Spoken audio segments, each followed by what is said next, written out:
News Channel 6 and 7 school bathrooms. Why South Carolina lawmakers are split over who has access to which bathroom. Plus, the Augusta Canal is back open. We'll tell you how there's good news and bad news. And tracking Santa's food, how the NORAD Santa Tracker tradition began. As your news at 7 starts now. Live from Television Park, this is WJBF News Channel 6 at 7. Good evening, everyone. You're watching News Channel 6 at 7. I'm Graham Lee. Thank you so much for joining us. Coverage you can count on begins with a bill at the State House reigniting a debate in South Carolina schools. Lawmakers filed a measure that would decide who can use certain restrooms and locker rooms. It comes after a high-profile student case that drew national attention. Caroline Yaffa has the details. You may remember a controversial case involving a transgender student who went to court over the right to use the restroom that matched their gender identity. Well, that case helped fuel an effort by lawmakers to turn a one-year budget proviso into permanent law. In the end, the court ruled in the student's favor, allowing that one student to use the restroom consistent with their gender identity. But lawmakers say they filed similar bills repeatedly, but this one has tightened language to essentially make sure this doesn't happen again. I've never in my lifetime thought you and I'd be talking about having to have a bill for something as simplistic as this. The bill would require students to use restrooms and locker rooms based on their biological sex, not their gender identity. We just want to apply some common sense. You know, as I look around, you see, men's bathrooms, women's bathrooms, and gender neutral or whatever you want to call them, in restaurants and everything. It's not that complicated. I think it's a bill that's proposes a problem that does not exist in South Carolina. Transgender folks are less than 1% of the population. And so you're essentially attacking an already marginalized, very small community. The ACLU says this bill could cause more issues for transgender students. Trans kids are prone to higher rates of bullying and harassment in school settings. And so this would further alienate those kids within their classes and friend groups and social groups. Sponsor Representative Tommy Pope wants this bill to have a hearing in 2026. Yeah, we want to represent all citizens. Hopefully we'll have a hearing that can be meaningful, not, just an opportunity for everyone to protest, so to speak, and make it logical to move on. The bill, if passed, would only impact South Carolina K-12 public schools and public institutions of higher learning. In Columbia, I'm Caroline Yaffa. A body has been found in the search for two missing boaters off the Georgia coast, according to our sister station, WSAV in Savannah. The U.S. Coast Guard reporting today that two men had gone missing off the coast of Sapelo Island Wednesday. They're identified as John Strickland and Roman Waldera. Waldera is a real estate agent here in Augusta. Crews have not identified the body they found today. We will keep you updated on this developing story. It is time now for our first check of the weather. Chief Meteorologist Jenna Petraggi is standing by. Jenna, 1 week till Christmas. What are we looking at between now and then? Well, a lot of changes temperature-wise, Graham. Of course, we started out this week frigid with temperatures in the teens, wind chill down to around 10. Now we're much warmer, and we're tracking rain, finally. So here's Live Vapor 6, some very beneficial rain coming through the CSRA. Just some steady light downpours. Now, here and there, we do have some pockets of heavier rain. You can tell by the yellow color there. But most of this is very light in nature, and we're not seeing any thunderstorms. So just a healthy rain. We could definitely use it. You can see places are now starting to see up to around 1/4 of an inch, and that includes Augusta and Aiken, Saluda, even approaching 1/2 inch of rain. Here's our Terry Limbert Hyundai Skyview cam showing very wet conditions here in Thompson. Today's almanac showing that we started out above freezing for a change, 42 this morning, then climbed to 60 in the afternoon. Current temperatures are in the upper 50s to low 60s, 60 in Augusta, 59 in Aiken, Wrightsville at 60, 54 in Saluda. The winds are gusty up to around 25 miles per hour, and for the rest of this evening, we're going to stay cloudy and in the upper 50s. More details coming up. Back to you, Graham.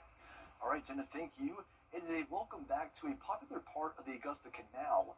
The trail from the pumping station to I-20 has been closed for the last 15 months after heavy damage from Hurricane Helene. The city has been removing trees and shoring up the levee bank. The plan is to open late Friday, just in time for the holidays. We We've shored up the areas that we feel like are unsafe. We ask everybody to stay on the main path. Follow that, use it for exercise, recreation, bird watching, all the things you like. We will have some rolling closures starting in January while we cut some more trees. We're going to drain the canal, pull some of the trees that are still in there out, and do some more maintenance. So that's the good news. The bad news is Biden says the final repair cost will top $30 million. He says that's one reason water rates will increase 6.5% next year. A proposed roundabout at McDowell Street and Montesano Avenue taking center stage this evening during the Augusta Historic Preservation Commission meeting. Just 2 weeks after a neighborhood town hall at St. Mary on the Hill Catholic Church, several members of the HPC expressed their opposition to the project during the discussion tonight. The roundabout would be between two churches, which has sparked concerns from neighbors who live, work, and worship in the area. The community, the people that live in Summerville don't want it. I'm a member of Trinity on the Hill United Methodist Church, and we don't, and I can't speak for the church either. However, it doesn't seem to be needed. We'll check in with Francis Floresca at 11 to see if the HPC votes to recommend dropping the controversial plans. Well, thousands of Fort Gordon soldiers are on their way home for the holidays. The annual exodus began at midnight and continued for several hours. About 1,200 military men and women were picked up at the post by family members. Close to 2,500 departed by bus and were taken to Hartsfield-Jackson International Airport or Augusta Regional.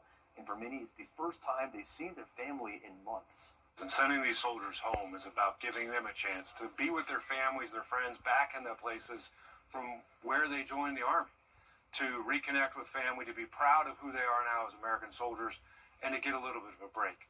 But it's also important because the men and women who train them all year long, other classes, not just these here now going home, they need a break too. Their leave begins today and lasts until January 2nd.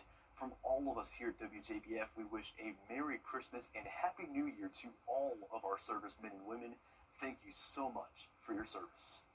And we're also so appreciative because thanks to you, a lot of children in our area will have a very Merry Christmas. Today, the Salvation Army of Augusta distributing gifts through its Angel Tree campaign at the former Terrace Manor Elementary School on Tate Road. The program has been providing gifts for families in need since the 1960s. Each tag represents a local child's wish list. It provides toys, stockings, bikes, and clothing to those who would otherwise go without. So the value and importance of this is helping a mother who is dressed, ready to go to work, just, tearing up, saying thank you at least 20 times as we're putting the gifts in her vehicle. We can't do that without the donors. We can't do that without amazing volunteers. And just knowing how many families are being helped, it just warms my heart. And sometimes I get teary-eyed because it's so many. And the best part, this year there were enough gifts for more than 1,200 children. Well, we are less than a week away from Santa's visit, and once again, NORAD, or North American Aerospace Defense Command, will track his journey around the world. It's been a beloved tradition for families for generations. It all started in 1955 when a misprint in an ad for a hotline to speak to Santa had kids calling NORAD instead. The team quickly realized what happened and pulled together to keep the magic going, and from there, NORAD Track Santa was born. So, how does NORAD do it? If you want to use NORAD Santa Tracker on Christmas Eve, you can download the app on the App Store or Google Play. We also have the number and on our website, WJBF.com. Coming up, an investigation underway in North Carolina after a deadly plane crash involving a NASCAR driver and his family. We'll have the latest when we return. Hey there, Georgia. I'm John Crow with your canter on Sport.com. On TV, sometimes it's just meant to be. Like Hazel and running. Run out for a long one. Like Danny and the red hair. Like Fish and Naps. What else have I got to do? Like Dennis and his distinct voice. Mr. Wilson! Mr. Wilson! Like Jeannie and the jingle. Yes, Your Majesty. On Antenna TV, it's always TV how it was meant to be. Watch today on WJBF 6.3. We have some heartbreaking news to bring to you. In North Carolina, 7 people are dead after a plane crash. The families of the victims issued a joint statement stating that NASCAR driver Greg Biffle and his family died in the fiery crash. Craig Wadsworth, Dennis Dutton, and his son Jack were also on board. Officials say the plane was heading for Sarasota, Florida, but turned back trying to land to the Statesville Regional Airport near Charlotte. FAA paperwork says the plane appeared to be in a ceasing citation that belonged to Biffle. The National Transportation Safety Board is expected to provide more information on the investigation tomorrow. And witnesses from the scene are already sharing what they saw. Jen Cardone reports. This is doorbell video from the moment a plane crashed while landing at Statesville Regional Airport Thursday morning. My blinds was closed, but it was a little bit open, so I kind of seen like some red flares. And a little bit after that, I just heard like a big ruckus that shook the house. Brevin Renwick was in this home when the plane crashed. He says he's used to loud noises from trucks and planes. Speechless, honestly, because just being this close proximity, you never really prepare yourself for something like this to be a part of or experience. At the airport, more images of the aftermath. Run across, and the whole end of the runway was on fire. Scott Thane was working on electricity at the new terminal and took these photos. I was thinking about the people on board. I couldn't see the actual plane. There was so much fire and smoke. He says it was foggy and rainy when the plane hit. Now, there's planes that come in here all day long, all the time, but never expected that. Everyone is saddened to know the impact this will have on the NASCAR community. That's pretty heart-wrenching to kind of hear that it was one of them. And with the loss of the former NASCAR driver, we honor Biffle by looking back at his life and legacy in the automotive sport. Morgan Francis has the story. Biffle wins at Michigan. Keselowski barely overcame for second. Gregory Jack Biffle was an American racing legend. Born December 23, 1969 in Vancouver, Washington, he started racing in the Pacific Northwest, gaining notoriety in short track racing.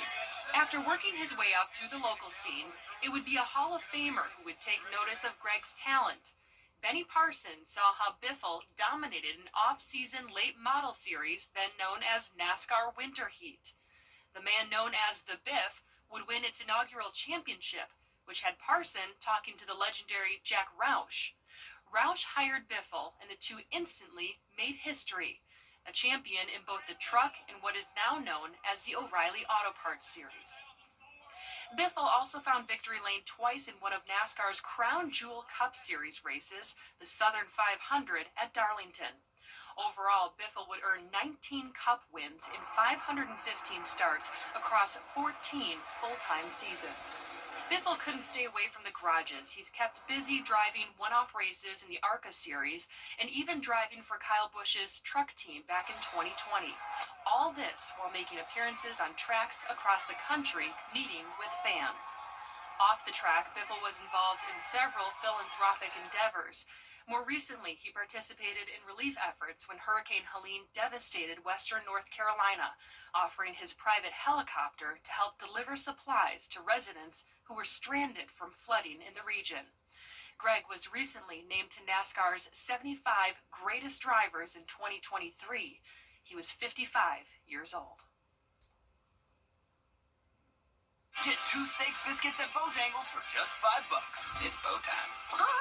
For a fast and easy car buying experience, visit Gerald Jones Honda. Our team is committed to delivering award-winning customer service. We'll help you find the perfect vehicle that exceeds your expectations. From the sleek Accord to the versatile CR-V, every vehicle is built with performance in mind. Plus, our certified technicians deliver dependable and efficient service to keep your vehicle performing at its best. Visit Gerald Jones Honda today during Happy Honda Days or shop online at GeraldJonesHonda.com. George Sink Entry Lawyers has the experience to help you get your money faster. George Sink Law Firm on the line for 999-999. Danny. See me after class. Okay, so, Jennifer? Yeah, okay.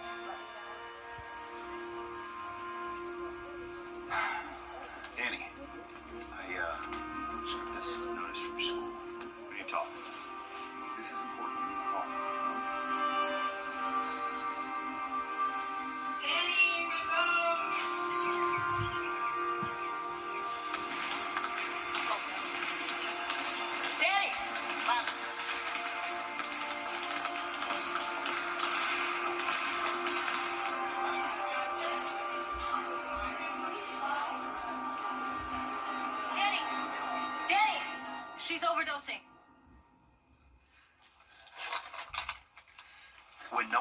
knows what to do, it's gotta be you. Carry naloxone. You can save a life.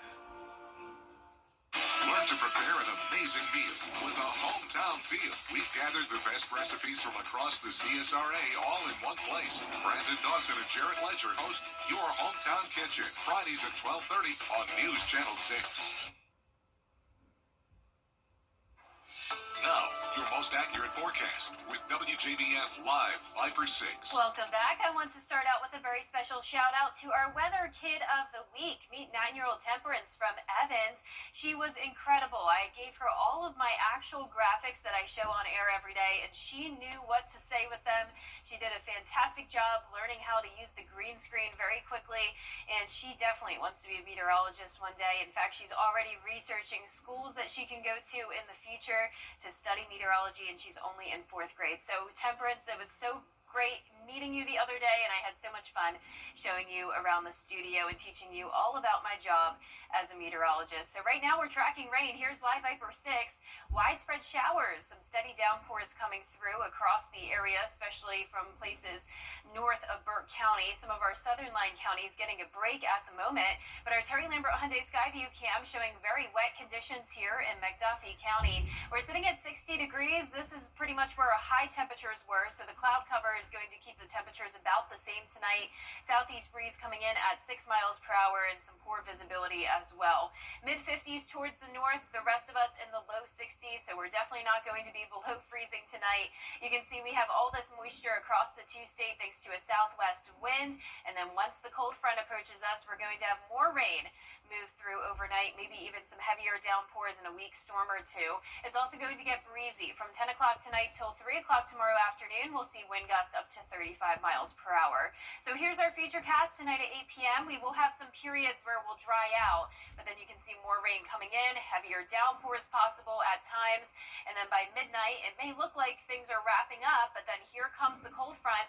It's going to be a very thin line of some showers, and once again, maybe a rumble of thunder here and there, but we're not under a threat of severe weather or flooding since most of this rain is light.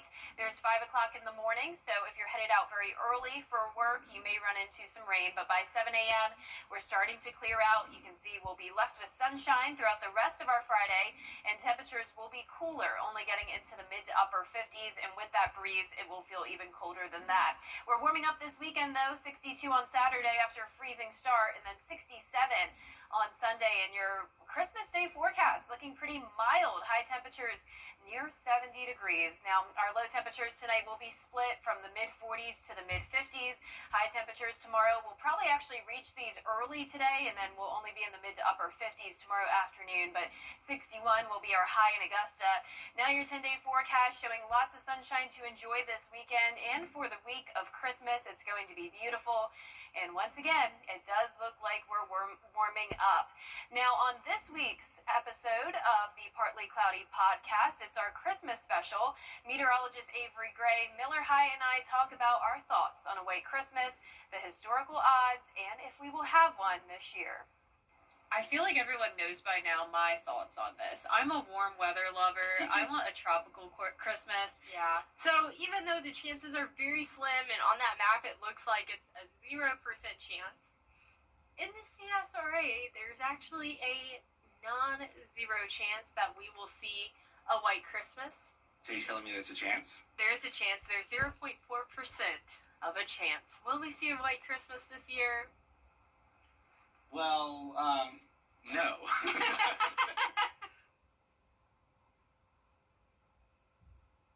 For laughs and Christmas-themed conversations, tune in to the Partly Cloudy podcast on WJBF 6 Plus starting at 8 a.m. tomorrow, and we'll be right back. When I'm hired on a case. Season's greetings from News Channel 6. Closed captioning on News Channel 6 is sponsored by Hearing Associates of South Carolina. The News Channel 6 mobile app is now even better. Download it today. December is the month of house fire spike. Fire officials say cold weather, groups of people, and a mix of holiday decorations could be the cause. Danielle Cobb explains. What now is ashes was just 5 minutes ago an average holiday living room. Fire officials say that's how quick disaster can strike, and several classic seasonal items are most often the leading cause. The fire we just viewed reached over 1,400 degrees in a matter of minutes. All can be avoided. That's the point. Let's rewind to what many of your living room spaces look like right now. A real Christmas tree, presents, extension cords, a space heater, and maybe even a pack of cigarettes for some. While these could be considered traditional items that bring joy and warmth, fire officials say they can also cause devastation. Today what we did is show what happens when mistakes are made. A dry Christmas tree can't light itself, but officials say it's common items like space heaters, extension cords, and open flame candles or cigarettes that can. They say cigarettes are the #1 cause of house fires in the U.S., but space heaters and extension cords specifically bring worry this time of year. They're designed to be temporary, not long-term and not permanent use. They say the heaters need to be plugged directly into the wall, and extension cords need to be unplugged at least once a day. Take that minute every day. Make sure things aren't plugged in where they're not to. Make sure the tree is watered. Make sure that everybody in the house knows the plan. The unfortunate truth is buildings today are not built for fire safety. They're built for cost effectiveness. That unfortunately translates in our world sometimes to a hotter, faster growing fire. Fire officials say it's extremely important to have working smoke detectors and a fire extinguisher on hand. If you need help verifying that these items are properly working, call them. They'd rather solve the problem rather than have to put one out. Danielle Cobb. Coming up, what gifts you may want to rethink. We'll have that story after the break.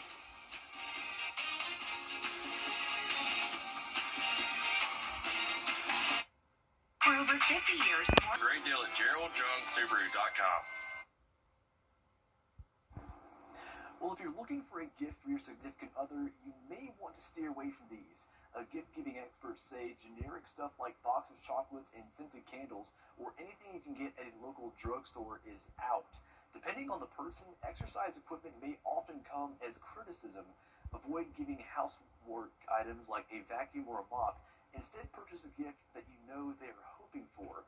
Jenna, what are your thoughts on the quote-unquote most offensive gift or gift you might not want for Christmas this year? You know, it's hard to act like any gift is offensive. I'd just be grateful, but I will say the first thing that came to mind would just be those very generic Christmas gifts, like maybe where it's already wrapped and it's like a Christmas mug that you don't really need, like. You gotta already know you it's a didn't bug already when buy you're this for someone. But yeah, just something like where it's like it's not personalized to the person. It's just kind of like it would work for anyone. Yeah. Well, our 10-day forecast is showing warmer weather coming our way. We just have a bit of a cool down tomorrow, but then we're back to the upper 60s Sunday and expected to hit 70 Christmas Eve and Christmas Day. All right, well, we thank you for joining us for your news at 10. We'll be back here tonight on News Channel 6 at 11. Have a good night.